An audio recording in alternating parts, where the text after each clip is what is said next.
All right, and I do believe we are live. Welcome, ladies and gentlemen, to TechForge Podcast, episode 48. I am Dynamo Ned. You can just call me Ned, and I'll be your host this week. And I'm joined by my faithful co-host, Hunter. Yep. Hey.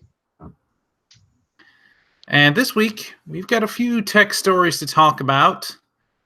Of course, everyone is waiting with bated breath on AMD to release their new RX 5700 series, but we're also waiting on some new interesting information on Nvidia's Super, which is supposed to be releasing around July the 2nd, but more on that in a bit, as well as some interesting new releases on the non-PC front with DisplayPort 2.0 standard and the new Raspberry Pi 4. Mm-hmm. But to get us started this evening, evening when we're recording this, probably be morning when you see this live, you see it on the date of upload. We're going to start with this article from Tom's Hardware, and we're starting with this one because it literally just happened a couple of hours before we went to go record, and that is that Apple's head of design, Johnny Ive, is leaving the company. Yes, the chief design officer, Jonathan Johnny Ive, is leaving Apple later this year. Apparently, he is moving to start his own design firm with Apple as a client. And it's going to be a new venture titled Love From. And that another Apple design guru, Mark Newsom, will be joining him there.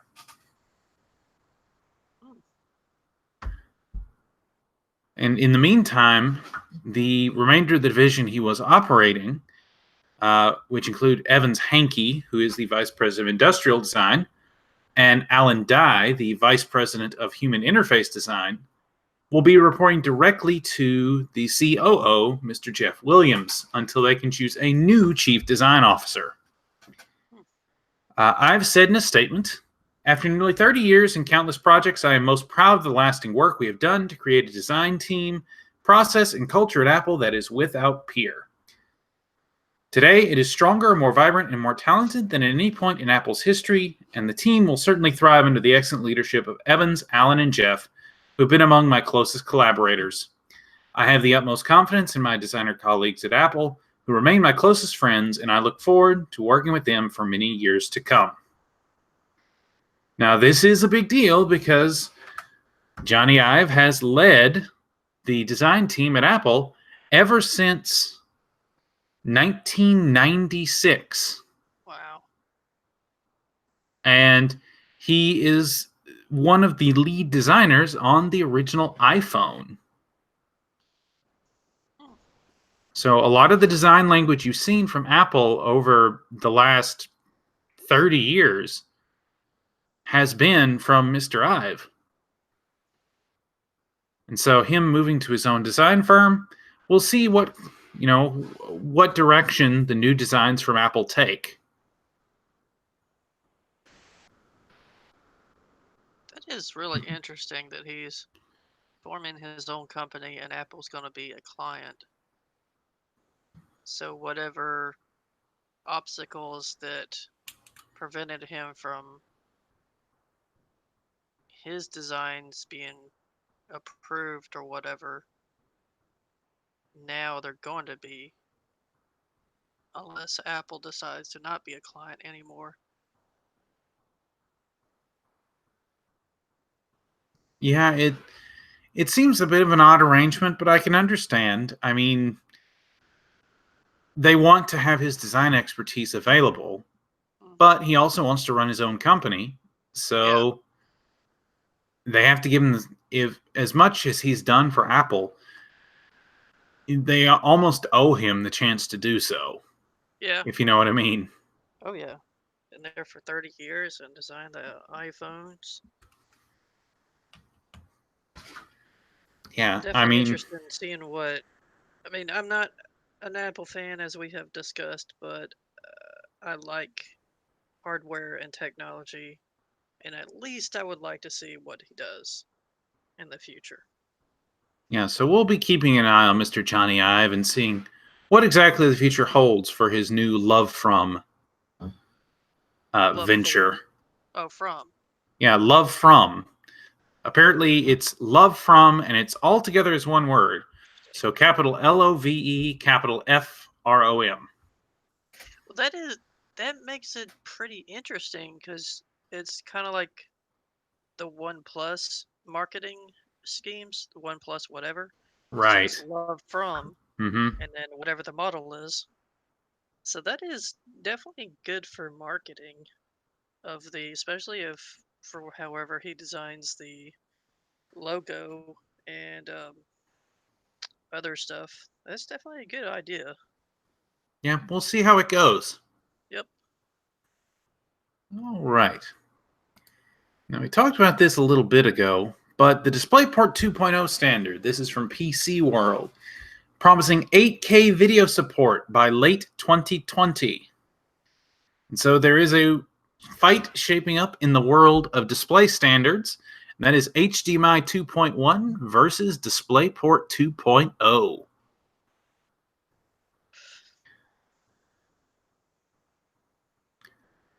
And so, of course, most people today are still viewing a lot of their content either at 1080p or, if you could afford to, at 4K.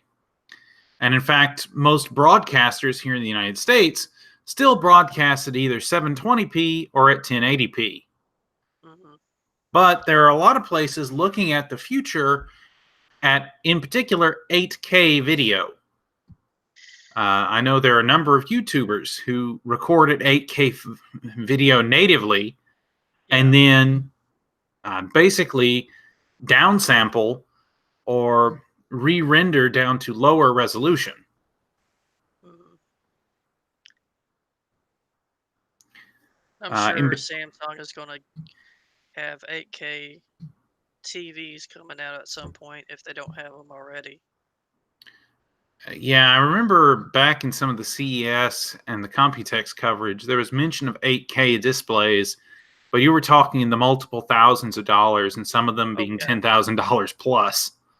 and being either well, I mean, even currently 50 or more inch 4K HDR TVs are at least $1,000.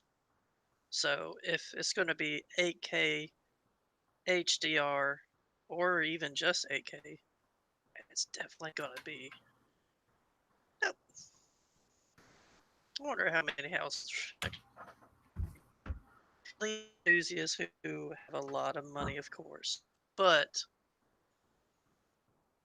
at some point, I wonder when it gets to be overkill for what, for how much pretty graphics you want to have. But everybody, like anything in the world, everything is going to the next big thing, and this is the next big thing. This is true. Well, what we do know at this point is that the Video Electronics Standards Association, or VESA, which is where we get the acronym for like VESA mounting systems and whatnot, Yep. and DisplayPort 2. Or DisplayPort is a VESA standard. Hmm. VESA says that the first products incorporating DisplayPort 2.0 will be coming in late 2020, and it will use the existing DisplayPort connector, same one that appears on most high-end PCs and is on a lot of high-end televisions as well. But they make the interesting point that it can also be carried over standard USB-C, though you will still need a PC that has DisplayPort 2.0 silicon in order to support DisplayPort 2.0 over USB-C. The current standard, which is DisplayPort 1.4a, offers about a third of the bandwidth of DisplayPort 2.0. So 3 times as much bandwidth from DisplayPort 2.0. The spec says that the link rate has been increased to 20 gigabits per second per lane with up to 128-bit or 132-bit channel coding, which comes to a maximum throughput of 77 gigabits per second with support of 8K video at 60 hertz. And that is with full 444 color resolution and 30 bits per pixel for high dynamic range content, or HDR. Of course, HDMI is not sitting idle in the meantime. HDMI 2.1 was originally released in 2017 with support for up to 10K resolutions and dynamic HDR. But the key difference is that HDMI only offers 48 gigabits per second versus the 77 gigabits per second that DisplayPort 2.0 offers. So DisplayPort 2.0 already offers a huge bandwidth advantage, even though technically it supports a slightly lower resolution.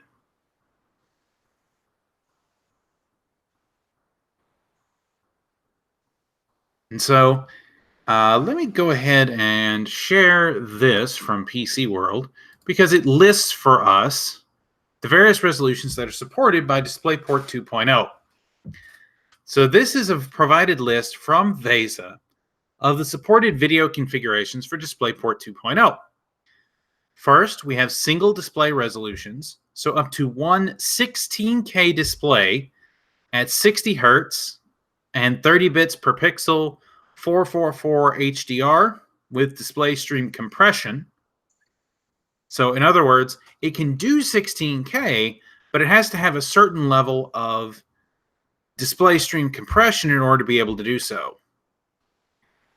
The highest it can handle with no compression is a 10K display at 60 hertz with 24 bits per pixel and 444 HDR. Or one 8K display, which is 768 or 7680 by 4320 at 60 hertz and 30 bits per pixel, 444. If you want to run dual displays, you can run two 8K displays at 120 hertz with 30 bits per pixels, 444 HDR, but that's with display stream compression. So again, with display stream compression, you can sometimes run into little bits of artifacting. Or you can have two 4K displays at 144 hertz and 24 bits per pixel, 444 HDR with no compression. And I think that's the one that's going to catch most enthusiasts' attention. Two 4K displays at 144 hertz. You know, we're just getting to the point where a lot of graphics cards can handle two 1080 displays at 144 hertz in the mid to high end. Imagine being able to run two 4K displays at 144 hertz. Yeah. I could definitely see some RTX 2080 gamers using that, or whatever the 2100 series or whatever comes out. Right. And finally, they say for triple display resolutions, you can have up to three 10K displays at 60 hertz with display stream compression, or up to three 4K displays at 90 hertz with no compression. They also say that using the USB-C connector in DP alt mode or DisplayPort alt mode lets a PC maker the option of splitting up to 4 data lanes into pairs, which means that through a USB-C connector in DisplayPort alt mode, You could handle up to 3 4K displays at 144 hertz with display stream compression, which is no small feat of itself. Yeah. 2 4K by 4K displays, that's 4096 by 4096 pixels, at 120 hertz with display stream compression, or up to 3 1440p or quad HD at 120 hertz with no compression, or a single 8K display at 30 hertz with no compression. That's why I see here. That's why VR headsets and AR headsets use USB-C, because it says in here two 4K by 4K displays in parentheses for AR VR headsets. Correct. That explains why they use a USB-C, not just because it's the latest USB standard, but the output that it could. Yeah, the 120 hertz, because I think the new um, Cosmos, the Vive Cosmos, I heard about recently, is supposed to. It's either that one or the next one would be a 120 hertz in each eye, Right. which is not as insane as you would think, because um the standard is 90. I think it's 90 hertz, right? Or was it 90 FPS? I believe it's 90 FPS Okay. for what's considered, well, and the 90 FPS figure is what's considered playable with current generation VR headsets. Right. With the higher resolutions, you can sometimes get away with slightly lower frame rates Okay. without that loss of immersion and without the screen door effect. Yeah. And the sidetrack to this, the cool thing about that is the newest headsets are using different panels and getting rid of the screen door effect. But that's exciting for VR fans, like I'm wanting to do at some point in my life when I get a bigger space. But so this is going to be, it's going to make your wallet cry though. So Oh, for imagine that, sure. like 4K monitors currently are 4K monitors for PC is what I mean. It's more expensive. My 4K TV, my previous one that I liked because it had Bluetooth audio, I got on sale for like $380. It doesn't have HDR because it came out before that, but um, these being, I don't know if it's, these are computer monitors, it seems like, because TVs currently don't have more than 60 hertz unless they're a couple $1,000s. But yeah, Right. it's I gonna mean, be, some of them fake it with their true motion where it's yeah, yeah, 120, it's the same as 120 hertz. It's just interlaced. yeah, yeah. Samsung does that, and probably some other companies do that too. Um, Yeah, but that said, right now we don't know which standard will be the one adopted, whether it'll be DisplayPort 2.0 or HDMI 2.1 for most manufacturers. The only indication we do have is that Intel has said that they support DisplayPort 2.0 for the Thunderbolt 3 standard. hmm, nice. And so with Thunderbolt 3 going to be implemented as USB 4, it's little wonder that they support the DisplayPort standard. So DisplayPort 2.0 is something to keep your eye out for over the next year or so. Our next one is a little bit on the less expensive end because, well, not all of us can afford multi-$1,000 monitors. Maybe you just need something a little more budget-friendly. And so, let me introduce the Raspberry Pi 4, starting at $35. So once again, I'll be sharing this page over here. So this is from the Raspberry Pi Foundation, and this is the Raspberry Pi 4, which is now on sale for $35, starting at $35. Of course, they have a video here. We're not going to play it. But the most important part is this part right here, where they talk about the highlights of the new Raspberry Pi 4 Model B. A 1.5 gigahertz quad-core 64-bit ARM Cortex A72 CPU, offering roughly 3 times the performance of the Raspberry Pi 3. Now, I own a Raspberry Pi 3 Model B Plus, and that was no slouch of a processor. It had about a 1.2 gigahertz quad core, and if I remember correctly, it was using ARM Cortex A54 cores. Now, A54 was an older standard, and they were generally considered low performance cores. A72 is not like that. A72 is a much more powerful design. And so I believe them when they say it offers roughly 3 times the performance.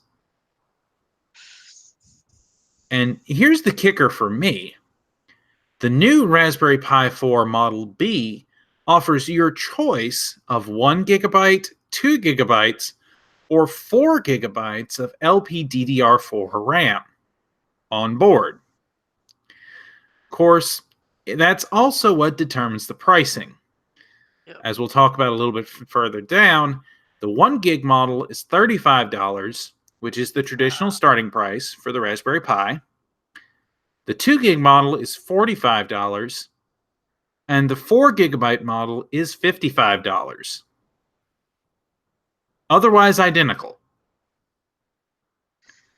It does come with dual gigabit Ethernet, or not dual, comes with full gigabit Ethernet and dual band 802.11ac wireless networking. It has Bluetooth 5.0, which includes the low power standard. 2 USB 3.0 ports, that's new. In the past, it was all 2.0, and 2 USB 2.0 ports. Another first for the Raspberry Pi, dual monitor support with resolutions up to 4K using the twin mini HDMI ports here on the back. It has a new Video Core VI graphics, which supports OpenGL, ES 3.0, or 3.x, which is the latest standard for OpenGL ES.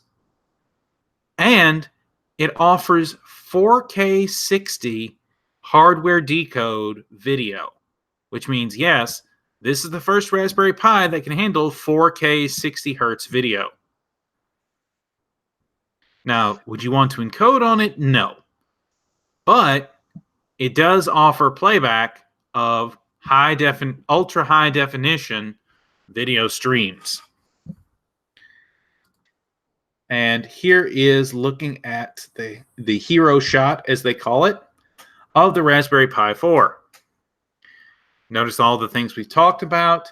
You've got the SoC right here with the 1.5 gigahertz quad-core Broadcom SoC. You got your RAM soldered on right here. You got your graphics chip over here with your dual HDMIs. It uses a USB-C port for charging. And you've got your connectors for display, for camera, and your 40 GPIO pins.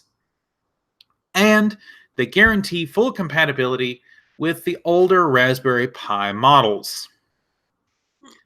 Now, like I said, the RAM option determines how much your Raspberry Pi costs. All the features are identical except for the amount of RAM.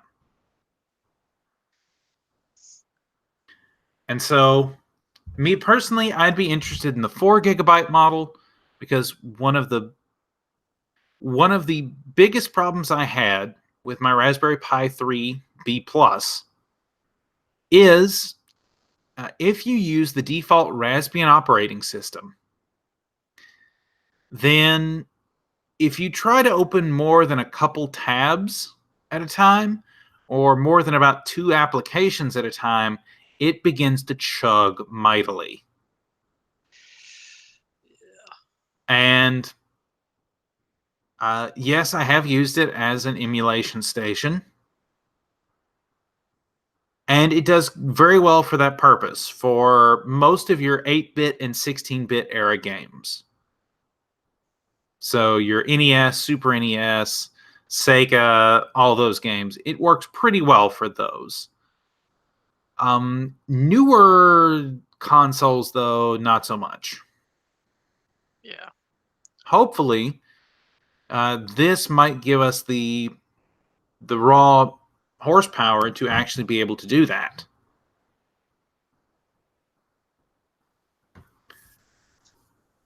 They mentioned that initially they've built more of the 2 GB variant than either of the others, and based on which one's most popular, that's how they'll decide how they do it going forward. And then they go through the features. Like I said, USB-C for the power connector. That gives them an extra 500 milliamps of current. We have twin HDMIs. They have replaced the full-size HDMI connector with a pair of micro HDMI connectors.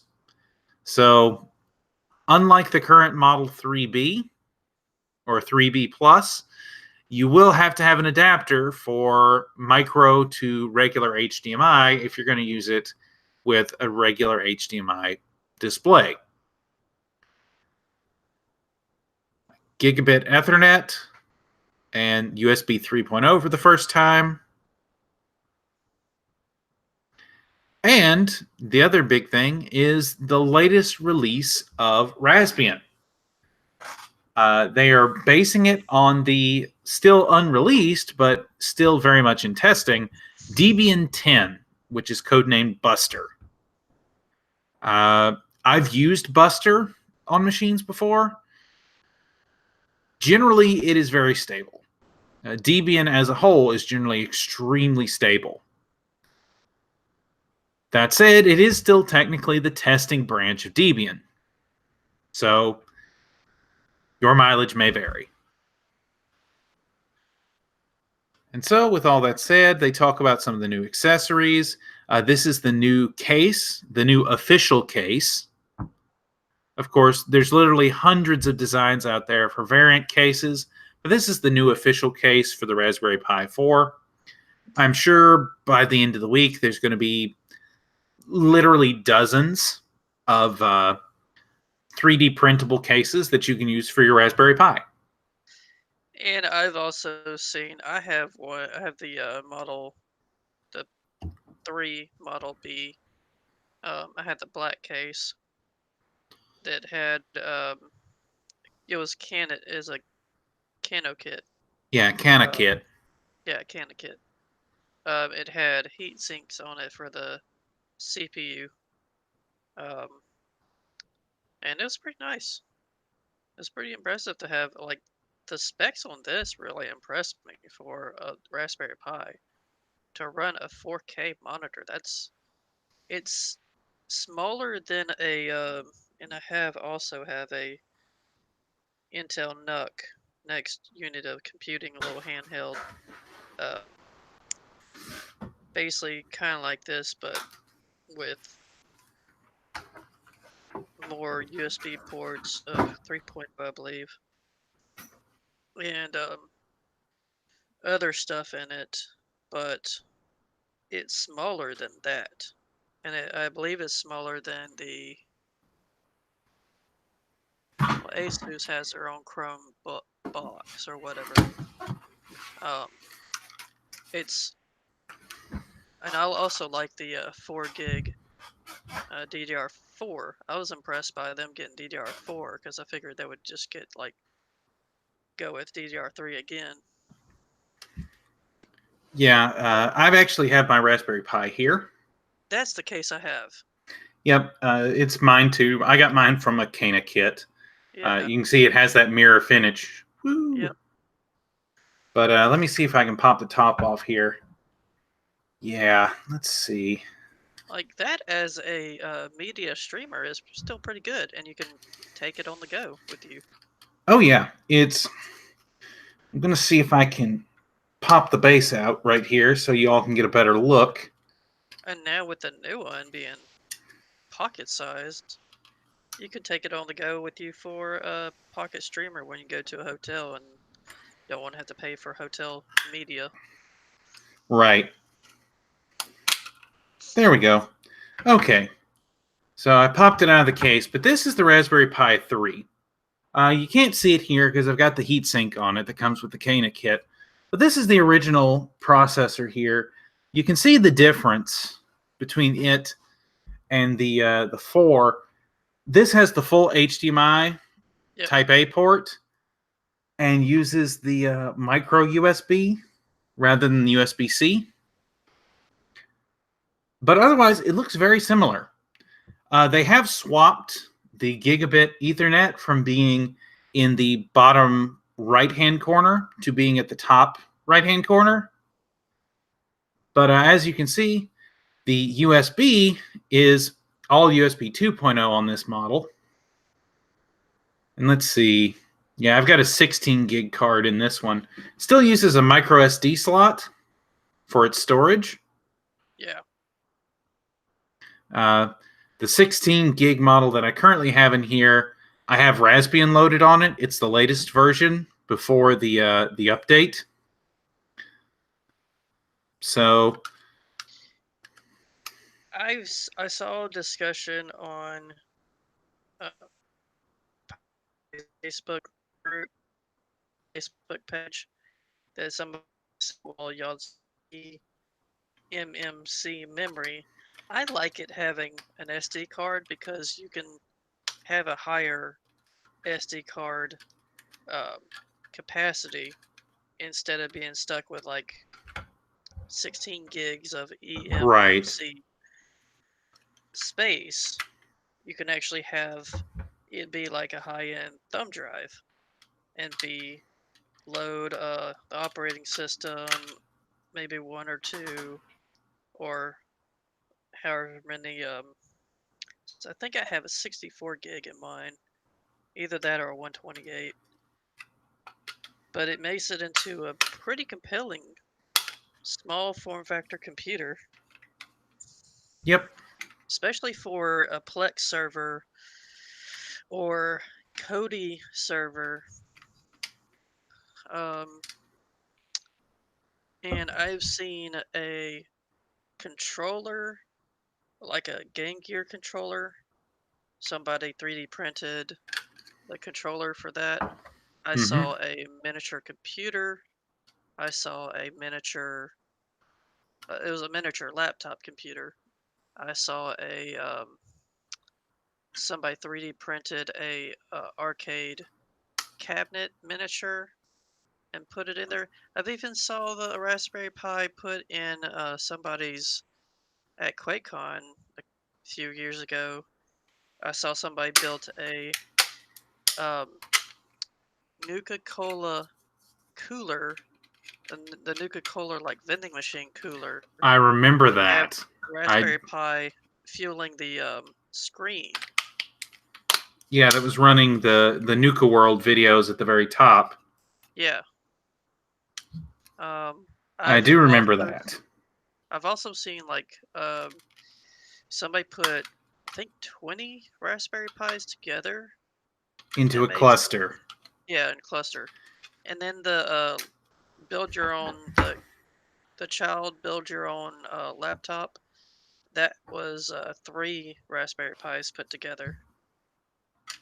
So there's tons. There's more than those projects for Raspberry Pis. I saw one where you can configure it to blink a light on it to blink every time that the National Space Station is overhead of the Raspberry Pi, is directly over the Raspberry Pi. I've seen so many, like there's books on 100 projects with Raspberry Pi or Yep. 250 or whatever. One thing that I am really interested in, I don't know if they would ever get to it, but if they can do Thunderbolt 3 port and then run a external GPU case so you can game on a miniature computer. Yeah, I don't know if it's quite up to the level of being able to handle something like that yet, but that would be something fascinating to try at some point. Because there's also like a lap dock that you can get, like a laptop body that you can get and put a Raspberry Pi in it. I remember seeing that on Facebook. I was going to say, speaking of which, hold on just a second. I'll show you something. A project I've been working on. Oh, okay. So if you can handle things for just a moment. Yep. All right. So guys, there's a lot of things you can do with a Raspberry Pi. I know somebody built I'm not sure if it was a phone, but it was somebody, there is a 7-inch screen that you can attach to the Raspberry Pi 3B and a keyboard, a Bluetooth keyboard that you can All right, I'm back. So this silly little thing is the lap dock for the Motorola Droid Bionic from way back in 2010.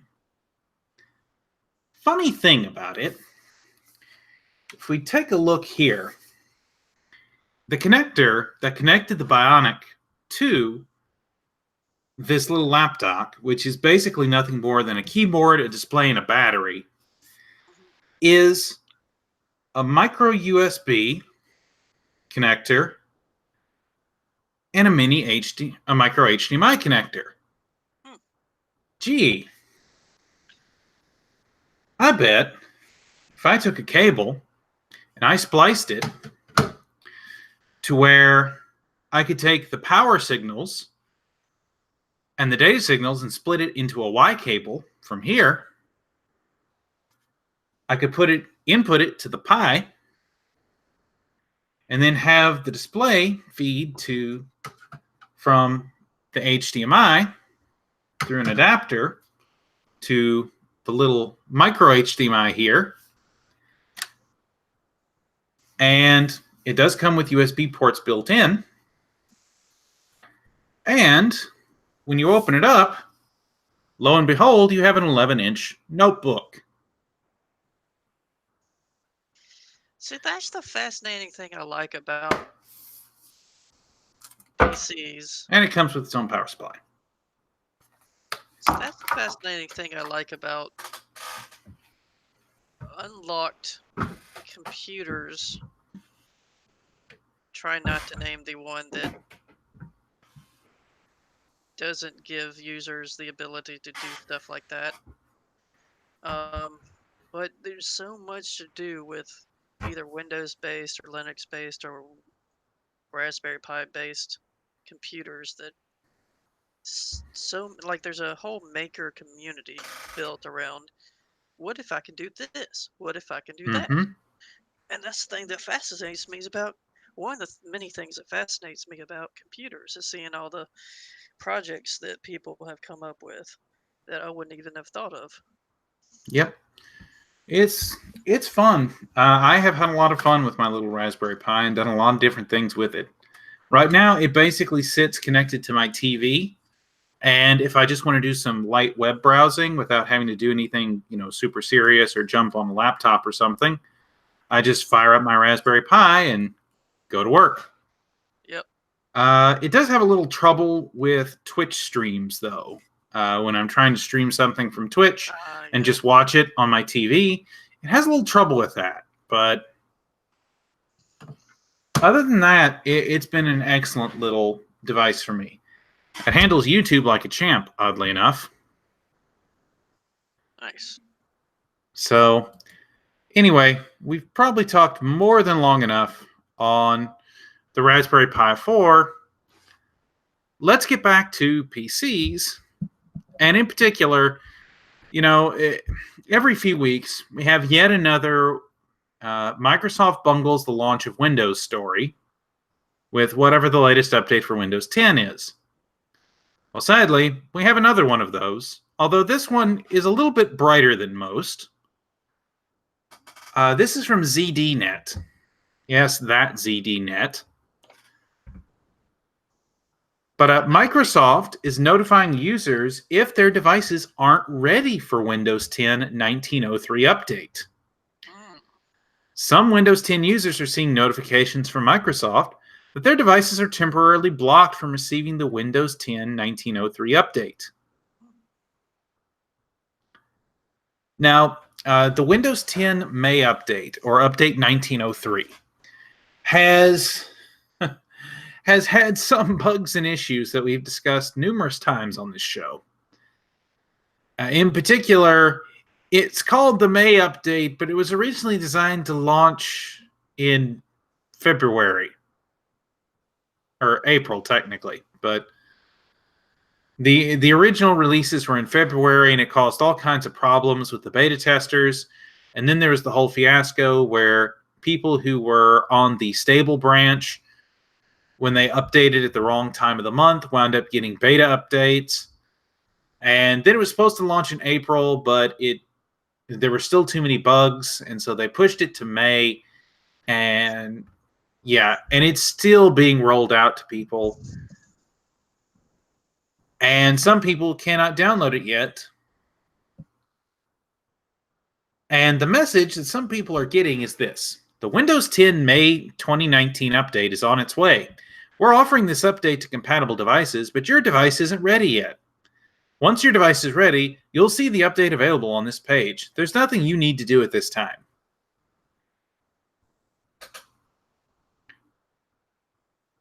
And so,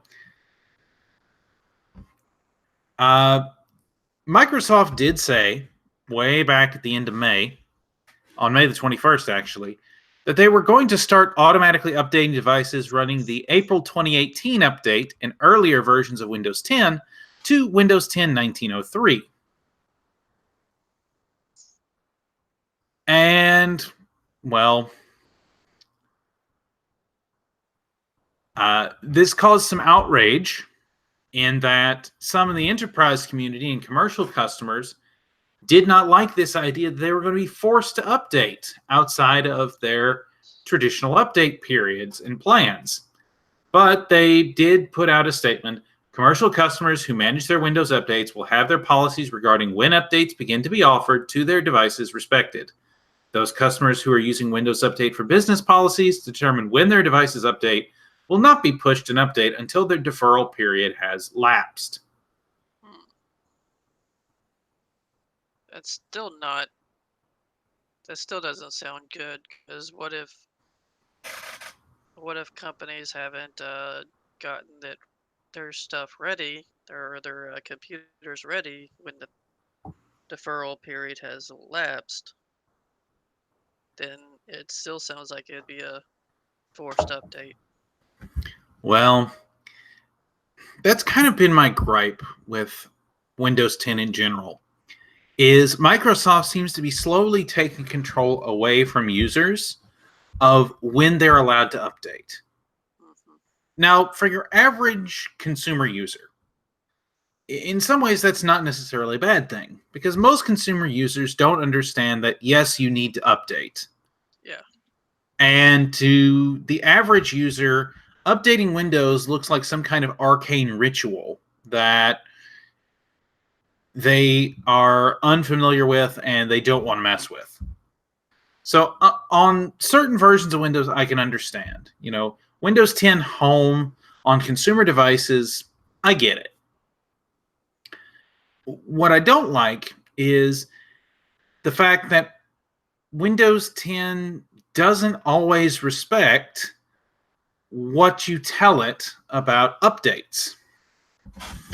I remember back when Windows 10 was rolling out, my parents specifically said, we don't want to update to Windows 10. Set up our computer so it doesn't update to Windows 10. And so I did. They were using Windows 7. They enjoyed it a lot. It was familiar to them. They used it all the time. I get a call about middle of December. No, I take that back. It was right after Christmas because I had just come back to where I was living at the time, and I get a call. Nathan, I thought you set up this computer to not update to Windows 10. It's updating to Windows 10. I said, did you push anything?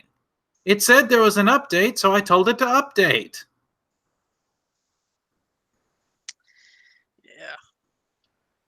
And so I spent about the next 3 hours coaching my parents through how to complete the Windows 10 update.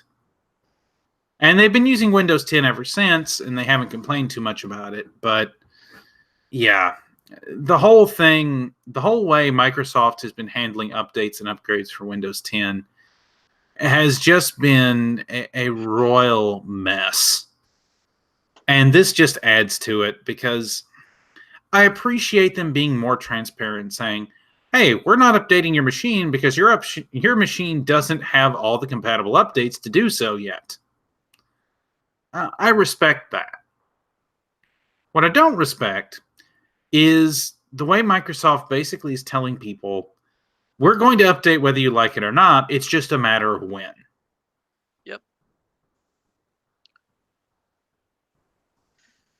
Well, before the first version of Windows 10, or when Microsoft was pushing everybody to update to Windows 10 from 7, I do remember a news story, and this was before they gave the option to, because this is what led to giving the option to upgrade instead of forcing it at that time. I don't remember what version it was. If it wasn't 1803 because that's the current. It might have been either one. Where a woman's business, she had a huge order. She was a print shop for t-shirts and had a huge order for t-shirts, and was working on it, and all of her computers updated to Windows 10, uh, and killed that order. And I think it also made, because back then when they were updating to Windows 10, some of the Windows 7 programs weren't compatible with Windows 10.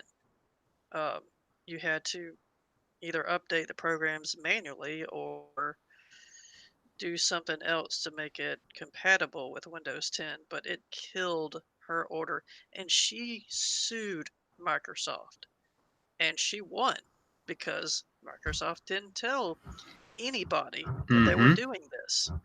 And that's what forced them to put in there a notice of your computer needs to be upgraded to Windows 10, because Microsoft wanted to be like Apple and make one OS for all devices, like Apple does. Um, so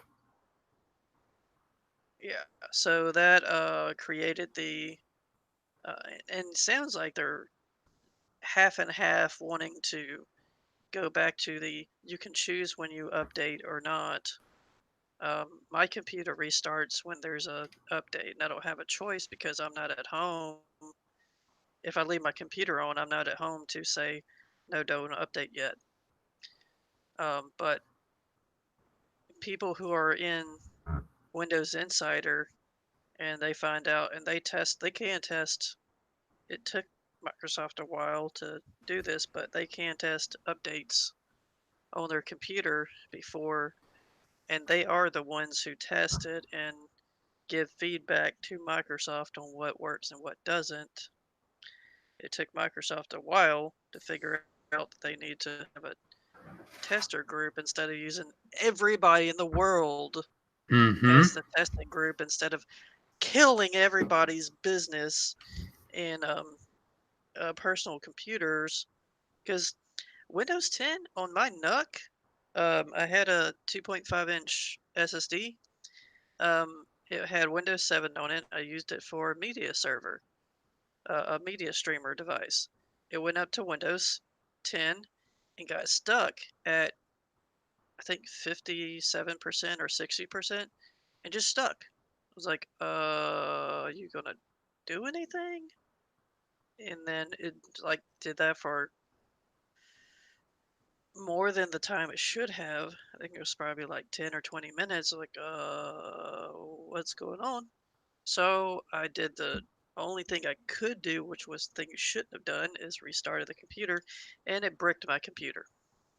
It bricked my NUC. So I would have had to fresh install Windows on it with a new key because I don't think I could have used the existing key. Um, so yeah, Windows 10 has had some issues. It it's interesting. Everybody loved XP. Everybody hated Vista. People I liked Windows 7. People liked Windows 7. People don't quite like Windows 10. Yet Windows 10 is the quote unquote final version and just going to have updates. So it's interesting how the cycles of the operating system Well, and options. you did skip over Windows 8 and Windows 8.1, Right, right. I which forgot about those. which were universally reviled for Yes. removing the desk for trying to force the whole touch paradigm by removing the start button entirely. Yeah. And yeah, They were. Microsoft got bit real hard on that. Oh yeah. They were trying to make desktops into tablets and laptops. Like, no, you don't do that.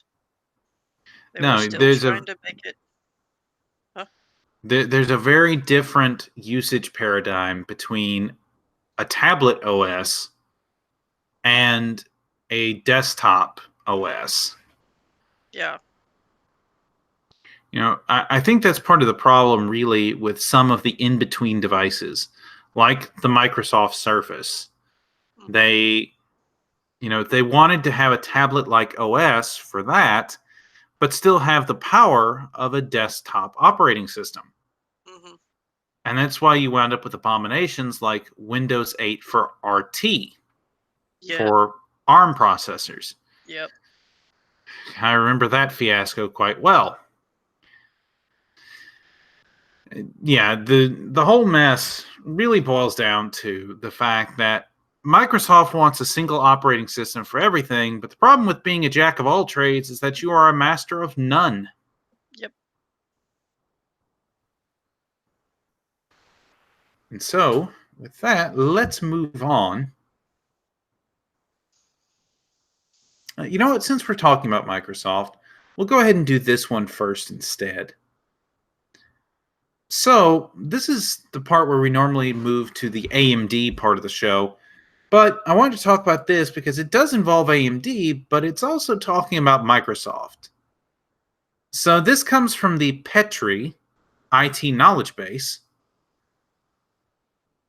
This was written by Brad Sams about hardware, and it is Microsoft is looking to diversify the chips in its upcoming Surface products.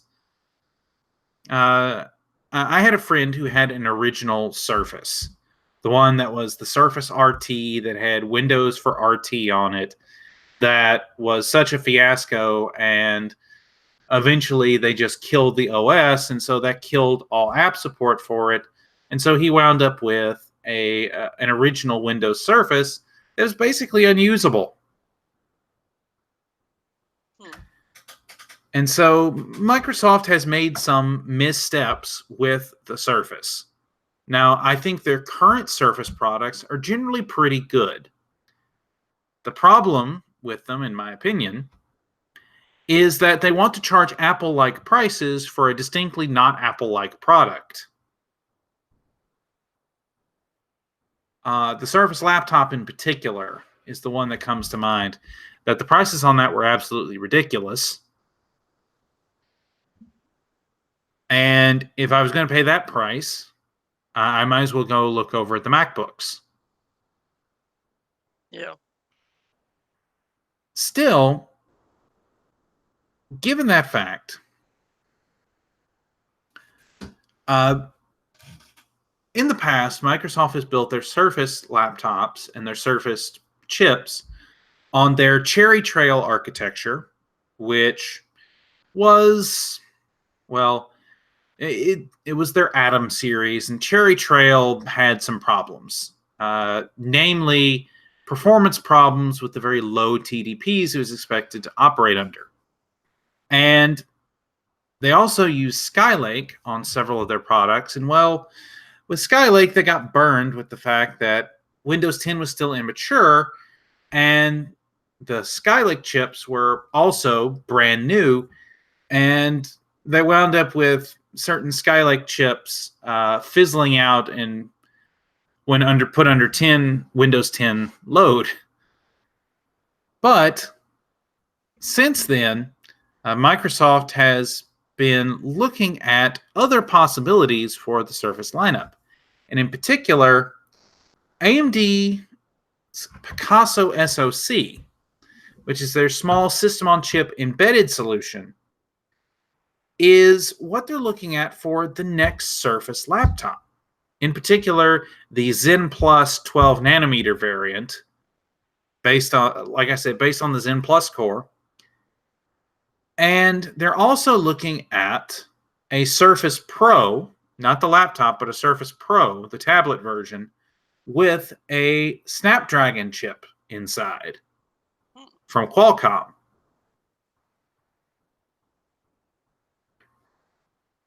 And so the interesting thing about the Surface Pro with an ARM chip is that Microsoft is said to be developing a Snapdragon-based SoC named Excalibur. But in this case, Microsoft is working extremely closely with Qualcomm. And they're building it from the ground up to work better with Windows 10. Because if you've used any of the previous ARM processor tablets and tried to use Windows 10 on them, you know it's an exercise in frustration.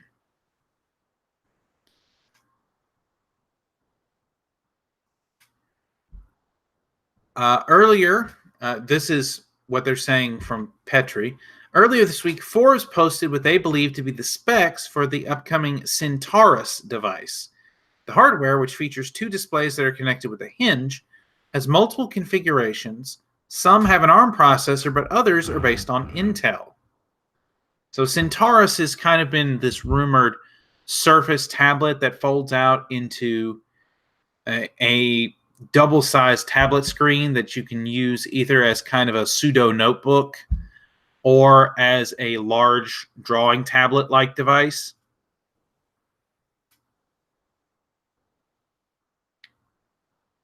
So all of this is interesting in that it means that Microsoft is looking outside of their relationship with Intel for their future chips. You know, there used to be a long-running joke, especially in the late 90s, early 2000s, that you didn't have Microsoft and Intel, you had what they called Wintel, because Windows and Intel were so closely integrated together and developed for each other. But it's looking like Microsoft is finally looking outside the whole Wintel paradigm for the first time in a while.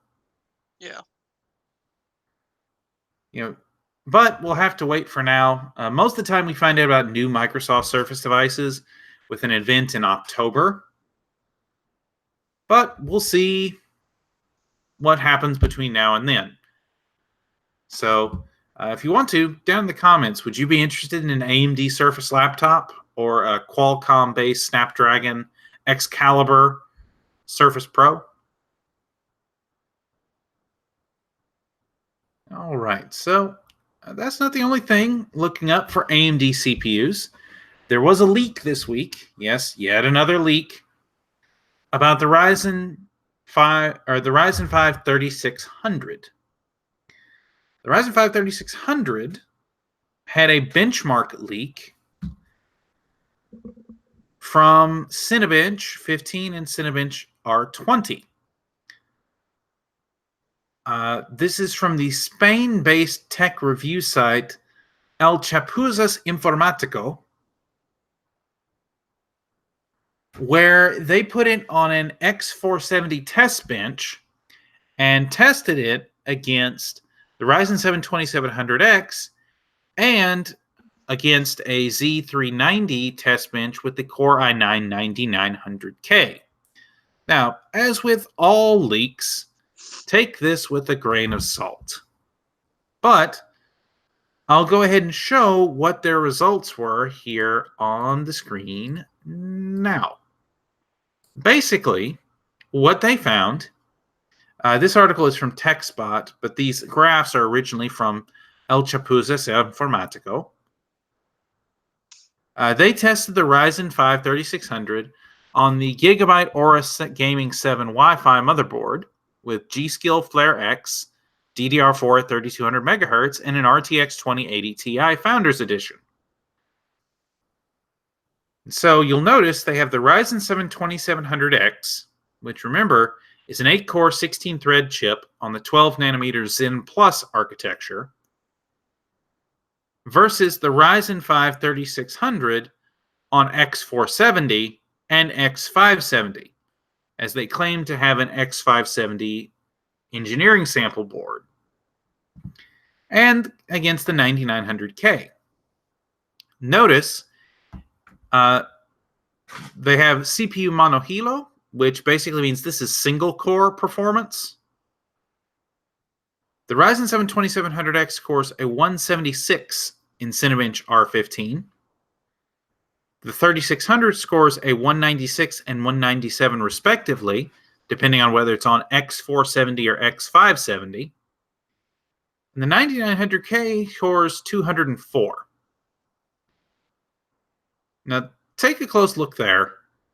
The Ryzen 5 3600 is performing literally 8 points behind the 9900K in Cinebench R15 in single core performance. That's huge. Oh, yeah. And in Cinebench R20, we see the Ryzen 7 2700X at 424, the 3600 at 478 on X470, 480 on X570, and the 9900K on the Z390 chipset at 497. So again, between the 3600 and the 9900K, even in the worst case, they're only separated by 19 points.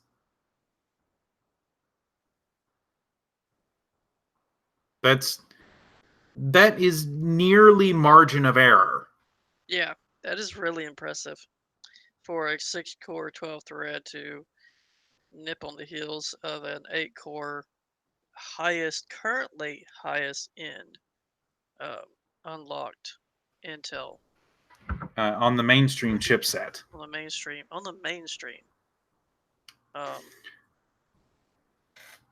That's only gonna make Intel like, oh, we need to get a new series out at some point. But still, and the price difference between the 3600 and the i9 9900K is pretty staggering. Because it's going to be is it 250?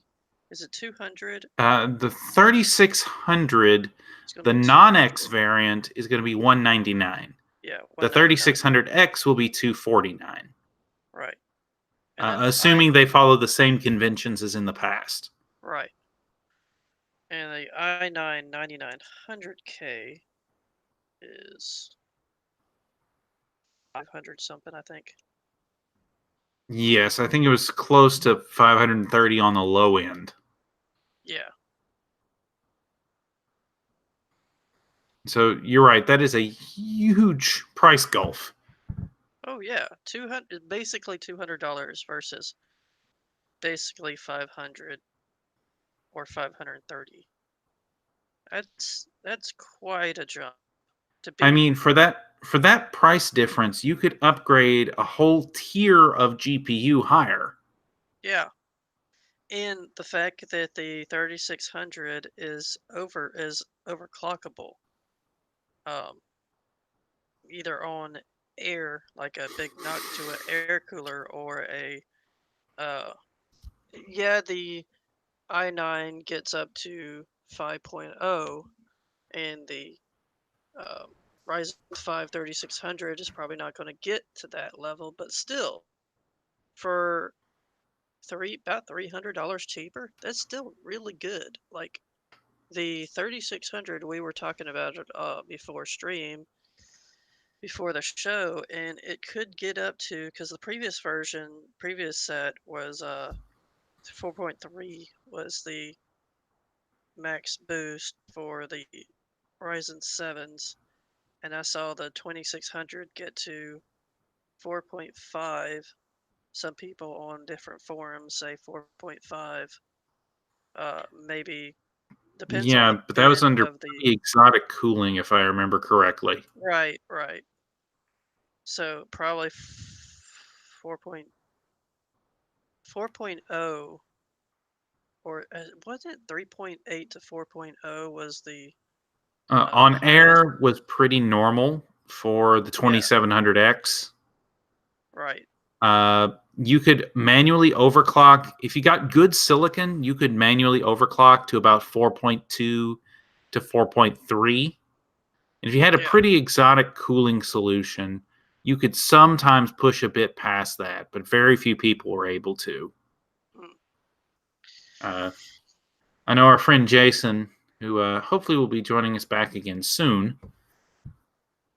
I know he was able to get his 2700X up to about 4.3, but he was having to push almost 1.5 volts to do that. And that's a lot of voltage for a Yeah, 2700X.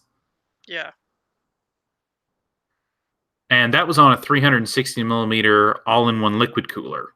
yeah, Let's see. They also point out here in the article, a TechSpot, or rather, they point out, as El Chapuzas Informatico did, is that the 3600 is only about 2 seconds slower than the 9900K in W prime 2.1 or 2.10. With the 32 million count, it's able to calculate 32 million digits of pi in just over 30 seconds that's amazing. versus the 9900K does the same in about 28 seconds. And the 2600 did it in 38 seconds, almost 39. Yeah, that's almost a 9 second reduction, which when you're going from 39 to 30, consider that's almost 25%. Yeah, So very interesting. They also ran a couple other benchmarks. They did Far Cry 5, in which case it scored really similarly to the 6700K, but far better than 2700X, and was still significantly behind the 9900K. But then again, Far Cry 5 is one of those games that's not heavily optimized, or the Duma engine is not heavily optimized for Ryzen. hmm, But we see a huge step up from the previous generation. And like they say, with an MSRP of $200, yeah, that is every bit a decent gaming CPU.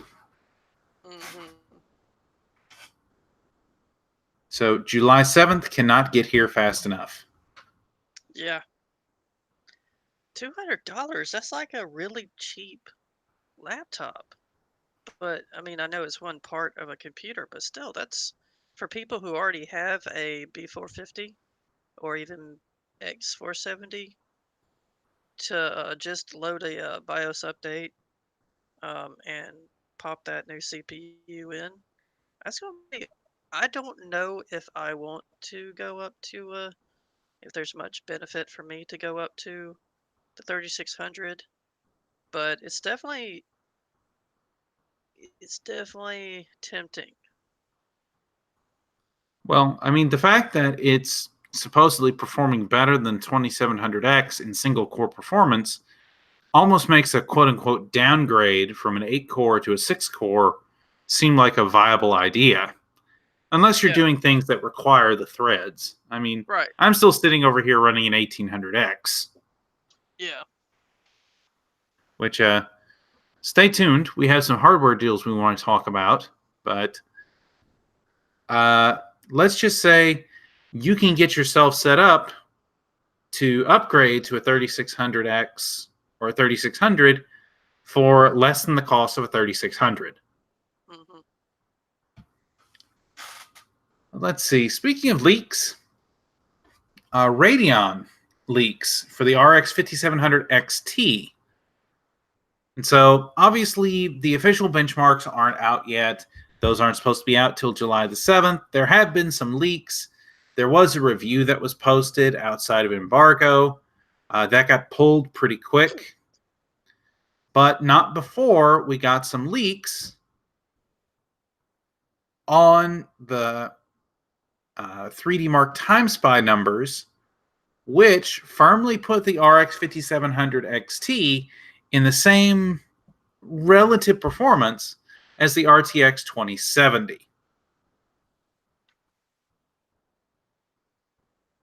So the 3D Mark runs in this case, which let me show them since they're probably more interesting to look at than me. So if we go over here, this was one of the runs that supposedly is a Navi run. Notice it's listed as generic VGA, but it's listed as advanced micro devices. And the score on the run was 8,575.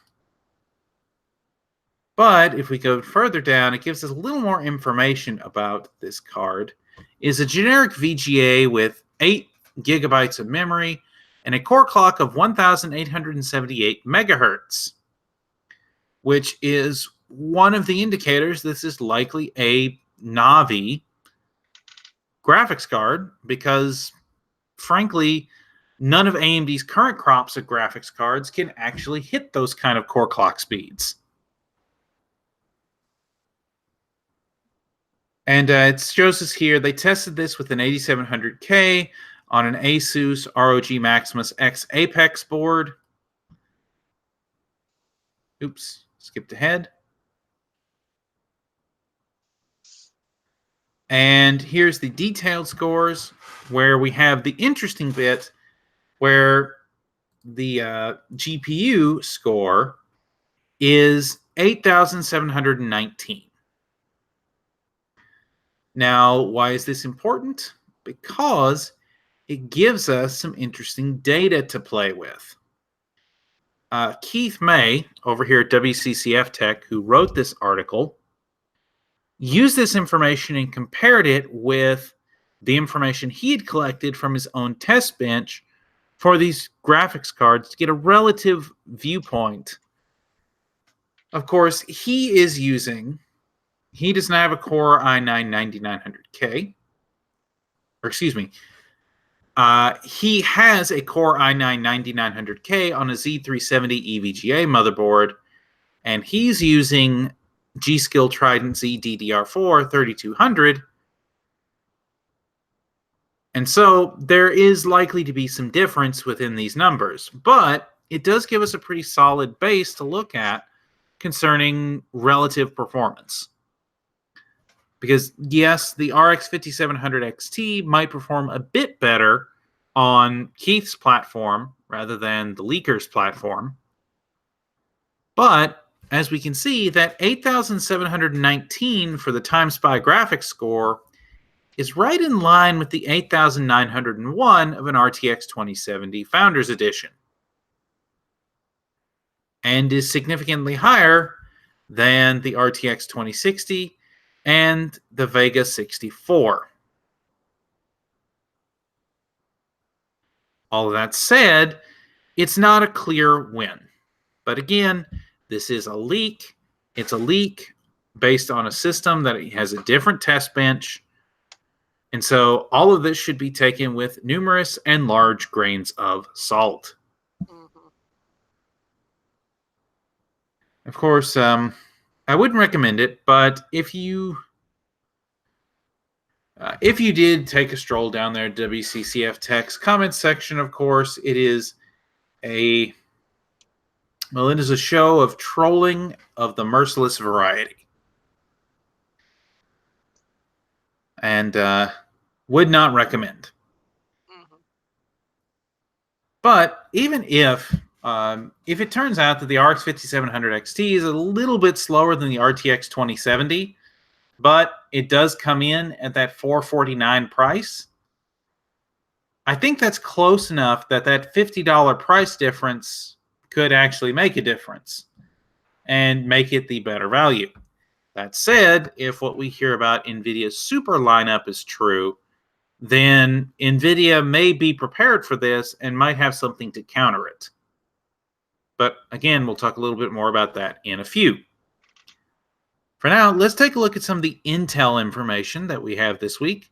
This first one is based off a post from Reddit. So again, consider that as you will.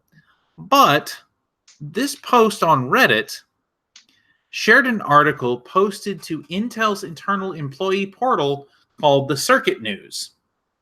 And this post was entitled AMD Competitive Profile, where we go toe-to-toe, why they are resurgent, and which chips of ours beat theirs. Which looks at the recent history of AMD and its growth, and what Intel sees as their biggest challenges with AMD's new resurgence.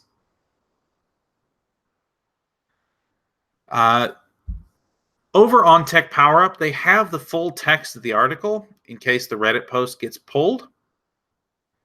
But there's some key things that they consider to be competitive threats from high-end products. They say, quote, AMD offers high-performance CPUs posing direct competition to Intel in both our core client and data center CPU businesses. With our announced ambitions to bring new discrete graphics to market, you're bringing new competition to AMD and NVIDIA's graphics businesses. AMD has recently been gaining traction and winning public cloud offerings. Intel is challenged on both that and the HPC performance front, which is usually driven by the number of cores and the number of memory channels or memory bandwidth. Of course, Intel doesn't say this, but AMD has that in spades compared to their Xeon counterparts. They also say AMD's upcoming next-generation Zen Core products, codenamed Rome for servers and Matisse for desktop, will intensify our desktop and especially server competition. The latter is most likely to be the most intense in about a decade. At Computex, AMD announced that Matisse, the company's third-gen Ryzen 3000 series processors, will be available July 7th. We already knew that.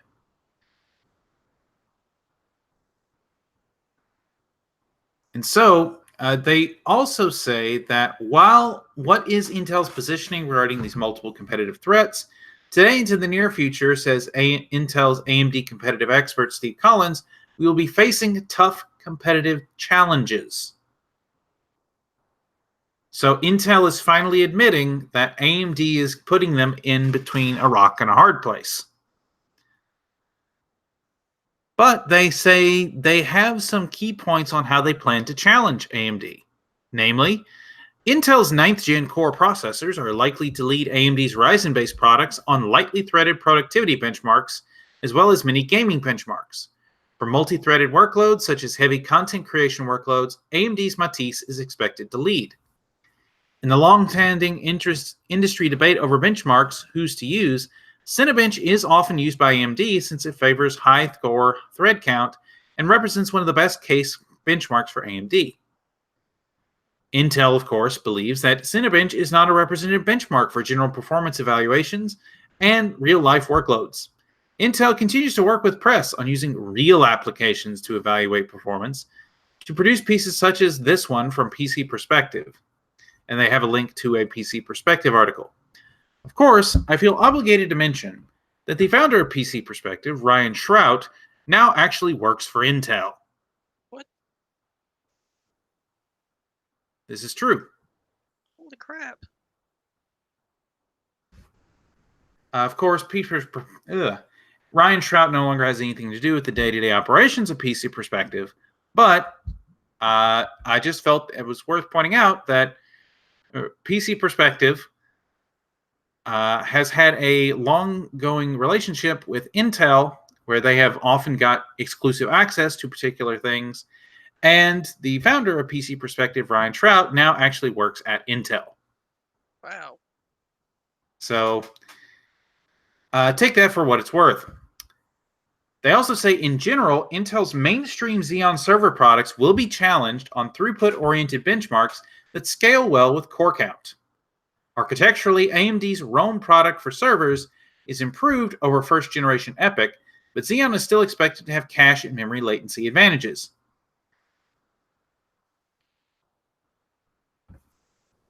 In particular, they talk about some of the things that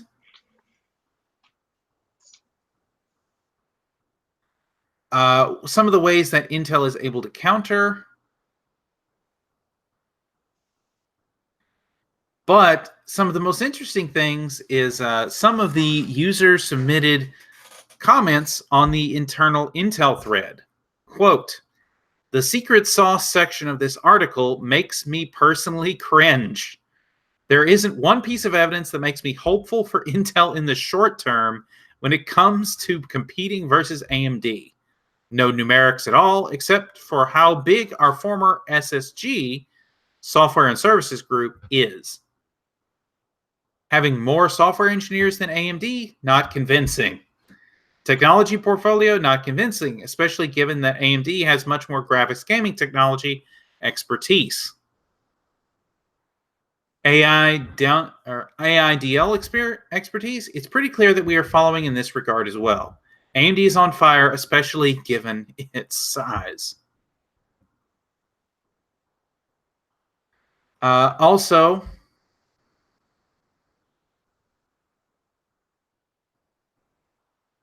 there's this point. There are a lot of trade news showing Ryzen mobile and desktop CPU SKUs are better for power efficiency and graphics rendering. Power use is also a consideration for large cloud customers, and Intel has lost some server high compute designs to AMD.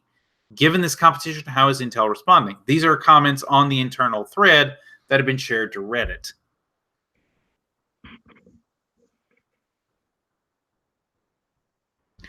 I feel like we're going to have a hard time selling product validation and security versus AMD, considering the number of vulnerabilities we've had exposed in recent years.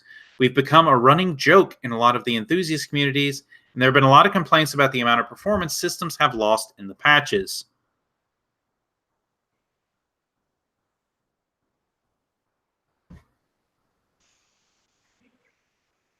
With the new gen of Ryzen, it seems that, at least according to AMD's benchmarks, that they have closed the gap, referring to Intel's better IPC advantage and higher frequency, and gained more advantage in multi-threaded workloads.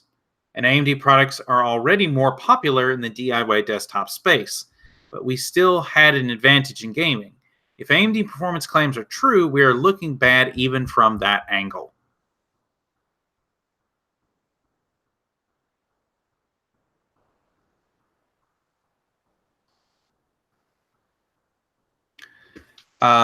And one of them responds talking about their own experience on Reddit. This is from Eric, who is not listed as with the name other than the first name. Yes, I've been reading a lot on r/build a PC on Reddit, particularly since I just built a new desktop PC, and it seems a lot of people there are buying and recommending AMD. AMD Hmm. seems to be viewed as having a much better cost-performance ratio right now.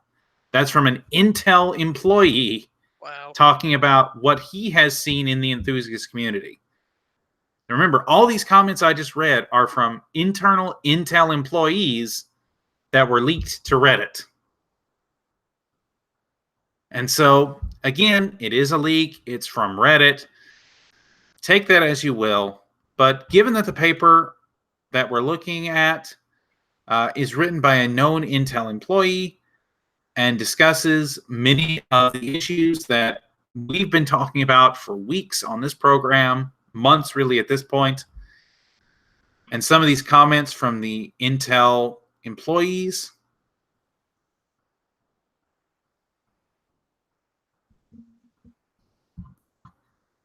Yeah, this basically looks like Intel finally admitting they're in a bad spot. Yeah. But all that said, Intel is still trying to push innovation forward, perhaps in different ways than we'd be used to. This was just announced today when we record, June the 27th, for anyone curious. Intel has put some of their new 10 nanometer Ice Lake CPUs on an M.2 stick. And they're calling it the Nirvana NNP-I accelerator. That's pretty interesting. So it is the Nirvana Neural Network Processor for Inference, or NNPI for short. Wow. It uses a modified 10 nanometer Ice Lake processor that will ride on a PCB that slots into an M.2 slot. In particular, they have removed key portions of the Ice Lake processor, including the graphics cores and display blocks, to make room for additional AI accelerators. Let me share this photo from Tom's Hardware so that everybody can see it.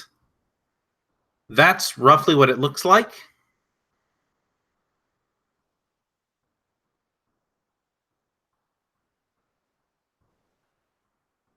They showed off what the Nirvana NNPI is capable of doing.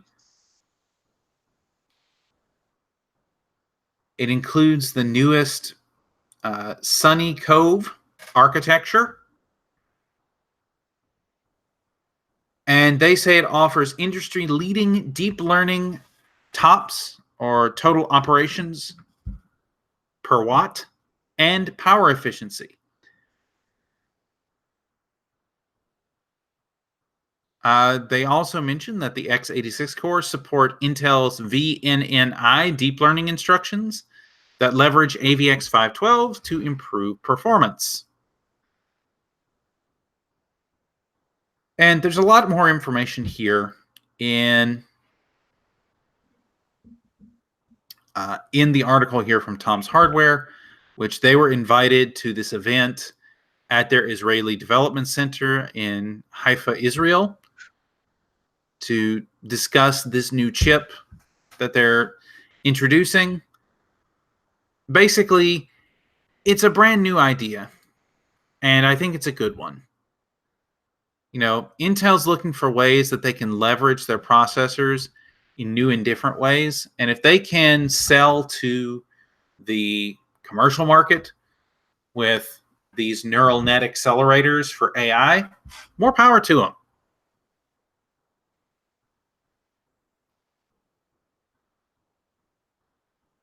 I mean, to be able to slot in a processor in an M.2 slot, that's pretty neat technology in and of itself.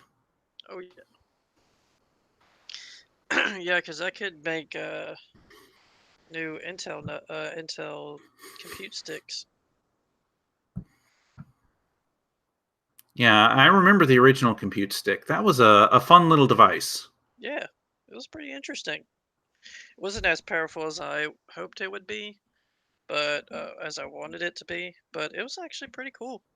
Well, that's because they were still stuck using the Cherry Trail chips, Yeah, the ZX 8300 something or other, really long, funky name.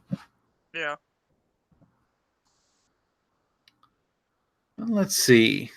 Okay, so we talked about earlier in the show how Nvidia is attempting to prepare a response for AMD's Navi processors, the Radeon RX 5700 XT and RX 5700. And Video Card Z, or Video Cards, claims to have the first picture of the RTX 2070 Super. So let me see if I can share this. Yeah, here we go. So take a look at this, the RTX 2070 Super. Oh, Hangouts is not responding. That's not good. Are we still live? Yes. Excellent.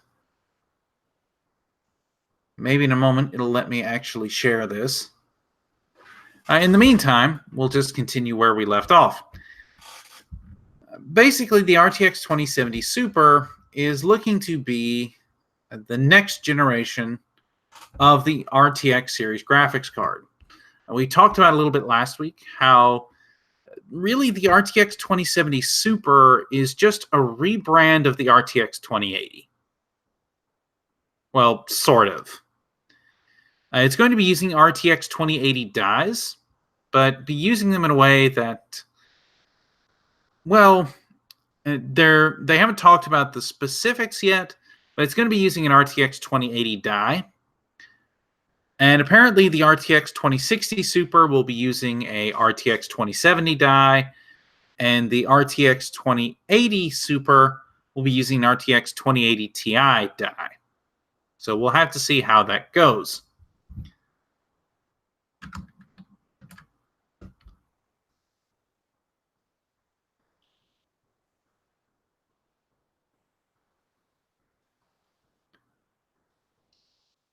Oh dear, you're going to make me kill this, aren't you, Task Manager?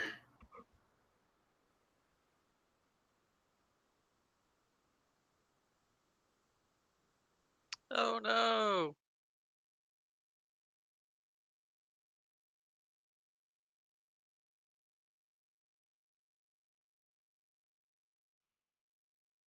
And there goes the stream.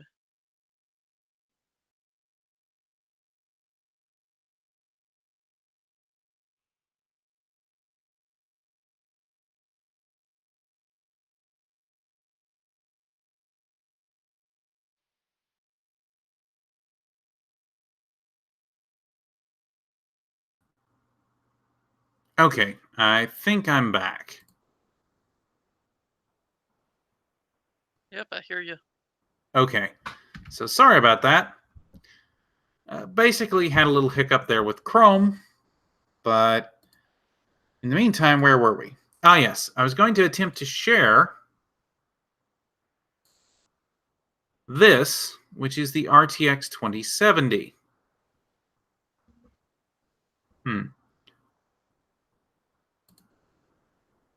No, no, no. What are you doing? Okay, so it is not letting me. Hmm.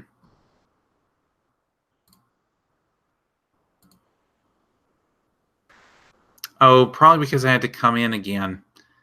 Anyway.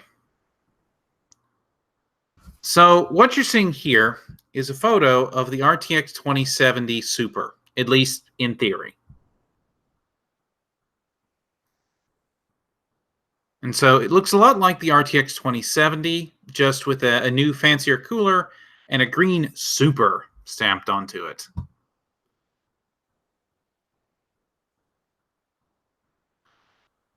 So yeah, not that fascinating to be honest, but it works, I suppose.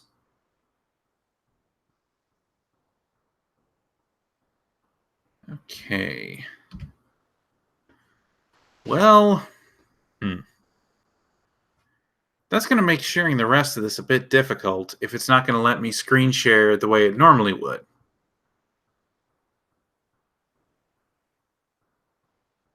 Let's see. And yep, I don't have access to all the normal tools I have as I normally would from launching it the other way. So let me try.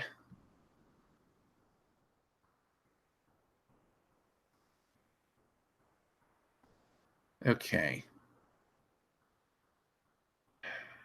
Yeah, okay, so it's just going to be a pain then.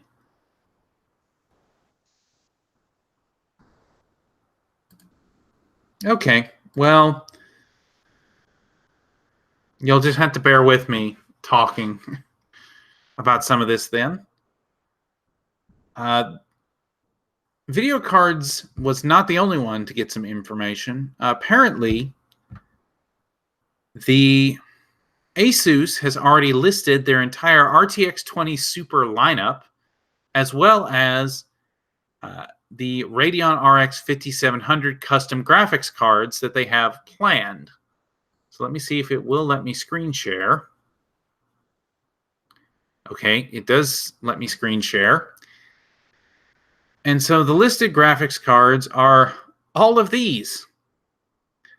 So you'll notice in the Super series, we have the ROG Strix Super, the Dual RTX Super, the TUF 3 RTX Super, the Turbo RTX Super, and the Phoenix Series RTX Super.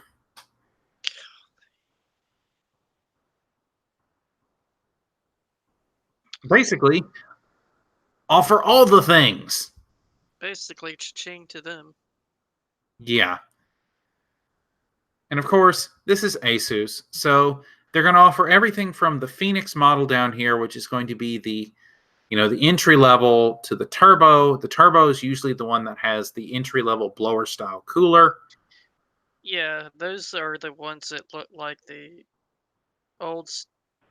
That's going to be interesting because I wonder if that's going to look like the old style, the 10 series and below um, reference models. Because I know that EVGA, I believe MSI possibly.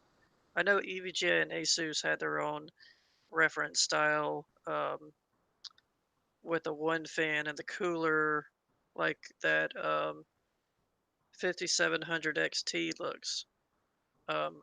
So that's going to be interesting because the reference style Nvidia cards have two fans, so they're kind of feels like they're kind of shooting themselves in the foot if they put it with one fan and a blower style. But the advantage of that is it works in many ITX cases and beefed up store bought cases that people want to that you don't have much A lot of internal, airflow. yeah, internal airflow, which is what I'm trying to do in one of my one or two of my computers, my sleeper builds, and I have a EVGA blower style um, card. But the difference between the AIB reference style and the NVIDIA reference style for the RTX is different, and that's interesting to me.